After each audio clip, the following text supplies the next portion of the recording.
guys. Well, unfortunately, I have to report another Tottenham defeat, this time to Ipswich. I got to say that I only admittedly watched like the first half because, again, I had to leave the house to go play pickleball. So there's some divided loyalties there as to, where I should place my priorities. I do realize that, but if I don't try to schedule other things, I will never get anything done. So, yes, we did lose to Ipswich, and I was actually accused of potentially jinxing the team because I mentioned that Ipswich had not won a single game all season. So, anyway, here's a message from Joseph. I'm going to read that out. Joseph's in our group text. Solanke had a chance to tie it at the end. Werner did Werner things. Mostly Spurs were impressed throughout. I don't think he means impress. I think not impress or not impressive throughout. And fatigue probably played a role. Son tried doing stuff, but everything was a bit off. And Sarr might be hurt. And then here's a reply from Chang. So Chang's our friend in Malaysia. Chang said this: Solanke's handball effort from the early second half corner that was correctly ruled an infringement by VAR was a defining moment for me. We score early in that second half, much like what Brighton did to us when they themselves overcame a 2-goal deficit at home to beat us on our travels. Then we would have done the same 12 hours earlier. Yeah, that's quite unfortunate. I read again a really good passage from Colin. Colin always has good things to say. I'm going to keep mentioning you, Colin, but I'm going to paraphrase some of what you wrote. Stats wise, this is possibly the craziest start to a Premier League season. Gut feelings are that we're approaching the first third season point where we seem to be having a poor start.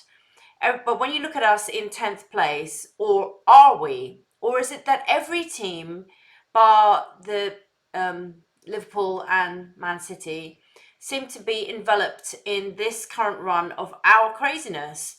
Looking at the table, in particular, last 6 rounds of match weeks, which annoyingly encompass losses against the only 2 winless sides, this is where we stand in comparison. We're 3 points behind Chelsea in 3rd place. Nobody in the league has scored the same amount of goals than we have overall. Only Liverpool, Forest and Newcastle have conceded less goals than we have overall. Liverpool in first place are the only team that have a better goal difference than us. We're the only team that's lost 3 games in the last 6, but Liverpool up top have won more than us. Apart from the top 2, only Brighton, Forest and Fulham have managed to get more points in the last 6 than us, 10 versus our 9. Considering the above, apart from the concept of a big 4, 5 or 6, I don't really know what this shows other than this may be the season that blows the concept out the window if it continues all the way past the hectic holiday period. Also, that the social media accounts of many more teams than us are likely as puzzled as we are by the same feeling of craziness as to how the season is progressing. As is always the case, nothing really starts to get untangled until the last half and certainly the last third of the season, unless that trend gets edged further to closing stages too.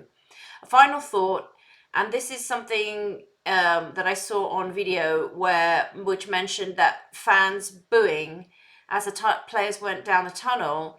It didn't seem to be specific to whether it was aimed at the players or just everyone.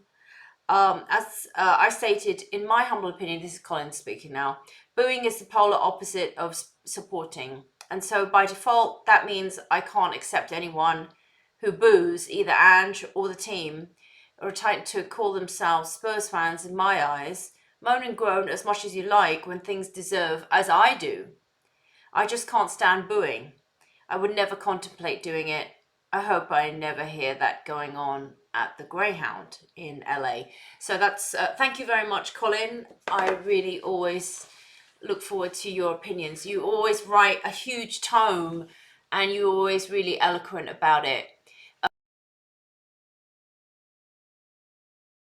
I can't really understand what's going on. Personally, I never boo. I never boo, and there's certain songs that I never sing. But that's just my personal choice. But I never boo because I don't think that I think it's counterproductive. Um, but it looks like Ange has taken responsibility for the inconsistency. I think I saw that in one of the post-match interviews. So let him take responsibility for that. I think that's fine. But I do think he was right in the other day when he said that everyone expects everything to just slot into place and be rosy and everything, and it's not like that. It's a learning period. But I do think he was also wrong. He did not need to say, I always win things in my second season. Don't say stuff like that. If you don't say stuff like that, people are not going to come after you. So, anyway. Well, now we're on to the international break. So let's change topic completely and go on to another topic, which is US men's national team.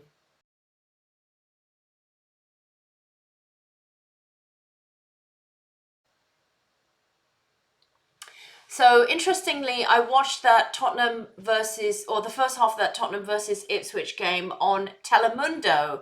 And this is because I don't have a subscription to Sling and I don't have cable TV. So I can't watch the USA network, which would have the commentary in English. So anyway, the commentary is in Spanish on Telemundo, but it really makes no difference because you can still see what's going on and it's a live image. So who cares, right?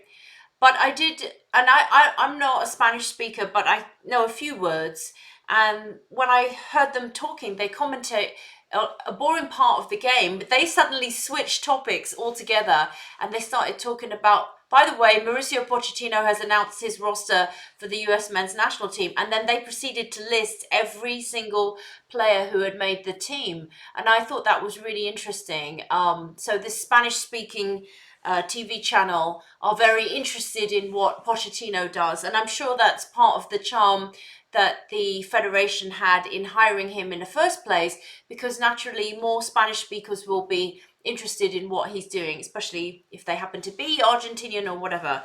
But yeah, they went through the entire roster, and I couldn't believe that number 11 was called up again. He was so awful in that other game against Mexico. Ugh, I just could not stand it. I think that there's still no Gio Reyna, but I think Pulisic makes the squad. So the interesting thing about Jamaica is that they're kind of an interesting team to watch.